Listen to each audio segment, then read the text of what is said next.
علیکم۔ بسم اللہ الرحمن الرحیم۔ تاریخ دان ام المومنین حضرت عائشہ صدیقہ رضی اللہ تعالی عنہا کی موت کو شہادت قرار دیتے ہیں اور اس کا ذمہ دار مروان کو ٹھہراتے ہیں، جبکہ کچھ روایتیں اس طرح اشارہ کرتی ہیں کہ ام المومنین حضرت عائشہ صدیقہ رضی اللہ تعالی عنہا اپنی طبعی موت سے وفات پائی ہیں۔ ناظرین، دونوں طرح کی روایات اور حوالوں کے ساتھ آپ کو سیدہ عائشہ صدیقہ رضی اللہ تعالی عنہا کی وفات کے بارے میں کچھ حقائق بیان کرنے کی کوشش کریں گے۔ بعض مکتبہ فکر کے لوگ فرماتے ہیں کہ اماں عائشہ صدیقہ رضی اللہ تعالی عنہ کو قتل کیا گیا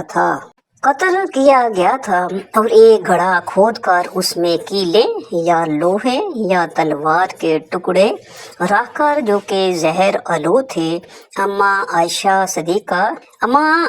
صدیقہ رضی اللہ تعالی عنہا کو گرایا گیا، جس سے وہ بیمار ہو کر شہید ہو گئیں۔ کیا اس میں حقیقت ہے؟ کیا کسی مستند کتاب سے ثابت ہے؟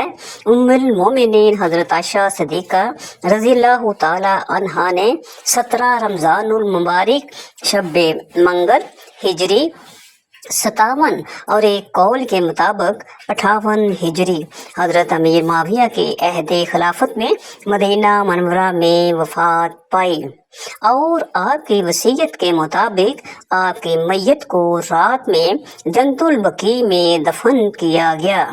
حضرت ابو ہریرہ رضی اللہ تعالی عنہ نے آپ رضی اللہ تعالی عنہا کی نماز جنازہ پڑھائی۔ ام المومنین حضرت عائشہ صدیقہ رضی اللہ تعالی عنہا کی وفات 58 ہجری کو بیماری کے باعث اپنے گھر میں ہوئی۔ آپ نے وصیت کی تھی کہ مجھے جنت البقیع میں دفن کیا جائے۔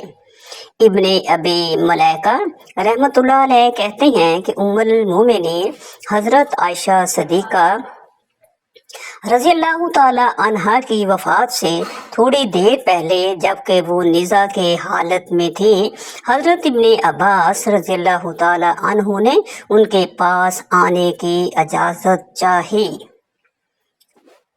ام المومنین حضرت عائشہ صدیقہ رضی اللہ تعالی عنہا نے کہا کہ مجھے ڈر ہے کہ کہیں وہ میری تعریف نہ کرنے لگیں۔ کسی نے عرض کیا کہ رسول اللہ صلی اللہ علیہ وآلہ وسلم کے چچا زاد بھائی ہیں اور خود بھی عزت دار ہیں، اس لیے آپ کو اجازت دے دینی چاہیے۔ اس پر انہوں نے کہا کہ پھر انہیں اندر بلا لو۔ حضرت ابن عباس رضی اللہ تعالی عنہ نے ان سے پوچھا کہ آپ کس حال میں ہیں؟ اس پر انہوں نے فرمایا کہ اگر میں خدا کے نزدیک اچھی ہوں تو سب اچھا ہی اچھا ہے۔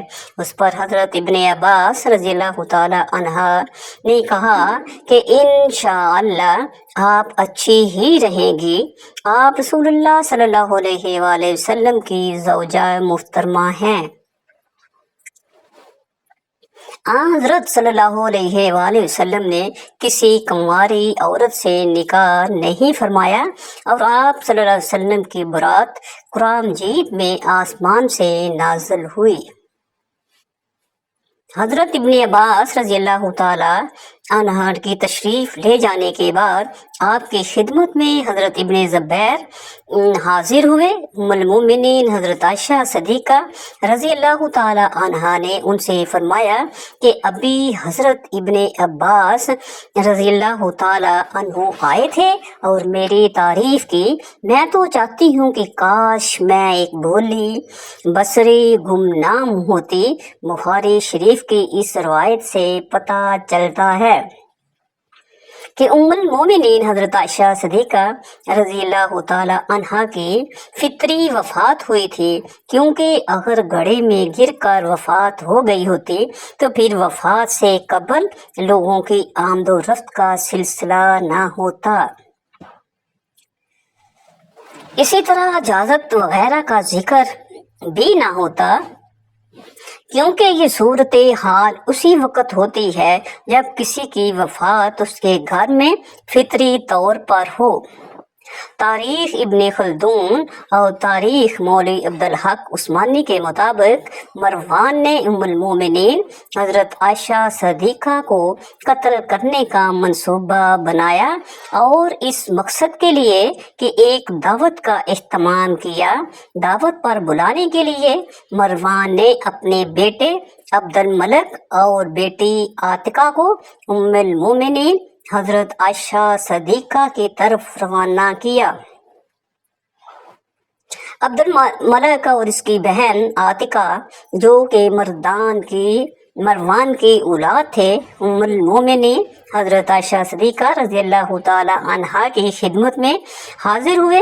عبد الملک اکثر اپنے باپ کی مرضی کے خلاف ام المومنین حضرت عائشہ صدیقہ رضی اللہ تعالی عنہا کی خدمت میں سلام کے لیے جایا کرتے تھے، اور عاتقہ تو ام المومنین حضرت عائشہ صدیقہ رضی اللہ تعالی عنہا سے اس قدر مانوس تھی کہ ہر دوسرے تیسرے روز اس کے پاس ضرور جایا کرتی تھی۔ ام المومنین حضرت عائشہ صدیقہ رضی اللہ تعالی عنہا بھی اسے محبت و شفقت سے پیش آتی تھی۔ آپ کی عاتقہ سے محبت اس وجہ سے بھی تھی کہ ایک مرتبہ اس نے اپنے خرچ سے مسجد نبوی کا ایک دروازہ تعمیر کروایا تھا۔ جب دونوں بہن بھائی ان کی خدمت میں حاضر ہوئے تو وہ انکار نہ کر سکیں اور جانے پر رضامند ہو گئیں۔ یہ رمضان کا مہینہ تھا، اس لیے یہ طے ہوا کہ 15 رمضان المبارک کو قصر پہنچیں گے اور روزہ وہیں پر افطار کریں گے۔ عبد الملک اور عاتقہ نے دعوت قبول کرنے پر ام المومنین حضرت عائشہ صدیقہ رضی اللہ تعالی عنہا کا شکریہ ادا کیا اور واپس جا کر یہ خوشخبری مروان کو بھی سنا دی۔ مروان یہ سن کر ان سے بھی زیادہ کی زیادہ خوشی محسوس کی، کیونکہ اس خوشی کی وجہ کچھ اور تھی، اور وہ یہ تھی کہ اپنے شیطانی منصوبے کو وہ کامیاب ہوتا ہوا دیکھ رہا تھا۔ ام المومنین حضرت عائشہ صدیقہ رضی اللہ تعالی عنہا کی عمر مبارک اس وقت 67 سال سے کچھ اوپر ہو چکی تھی۔ وہ ضعیف تھی اور اسی وجہ سے وہ کسی کے گھر بھی نہیں جاتی تھی، مگر عاتقہ کی منت سماجت کی وجہ سے اس کی دعوت کو ٹھکرا نہ سکیں۔ جب اس دعوت کی حضرت ابوبکر صدیق رضی اللہ تعالی عنہ کو خبر ہوئی تو انہوں نے سخت مخالفت کی۔ حضرت عبداللہ بن زبیر رضی اللہ تعالی عنہ وغیرہ نے تو صاف الفاظ میں کہہ دیا تھا کہ اے مادر مہربان، اے ام المومنین، آپ کا مروان کے گھر جانا کسی طرح سے بھی خطرے سے خالی نہیں ہے۔ ہماری درخواست ہے کہ آپ وہاں تشریف نہ لے جائیں، لیکن آپ نے فرمایا کہ نبی صلی اللہ علیہ وآلہ وسلم تو یہودیوں کی دعوت کو بھی رد نہیں فرماتے تھے، تو مروان پھر بھی مسلمان ہے، میں اس کی دعوت کو کیسے ٹھکرا سکتی ہوں؟ حضرت ابن زبیر رضی اللہ تعالی عنہ نے کہا، مگر مروان سخت مکار اور چلاک انسان ہے، وہ کوئی کبھی حرکت کر سکتا ہے۔ آپ ان سے فرما دیں کہ میں اس وقت تک دعوت کا حصہ نہیں بنوں گی جب تک تمام آل صدیق کو بھی ساتھ آنے کی دعوت نہ دی جائے۔ آپ نے فرمایا، اے عبداللہ، دعوت یا تو قبول کی جاتی ہے یا رد کی جاتی ہے، اس میں شرطیں نہیں رکھی جاتی۔ بے شک مروان مکار اور عیار ہے، مگر اس کا بیٹے اور بیٹی تو ویسے نہیں ہیں، اور ان کا سلوک بھی میرے ساتھ بہت اچھا ہے۔ الغرض آپ نے وہاں جانے کا ارادہ فرما لیا اور کہا، میں بچوں کی دعوت کو نہیں ٹھکراؤں گی۔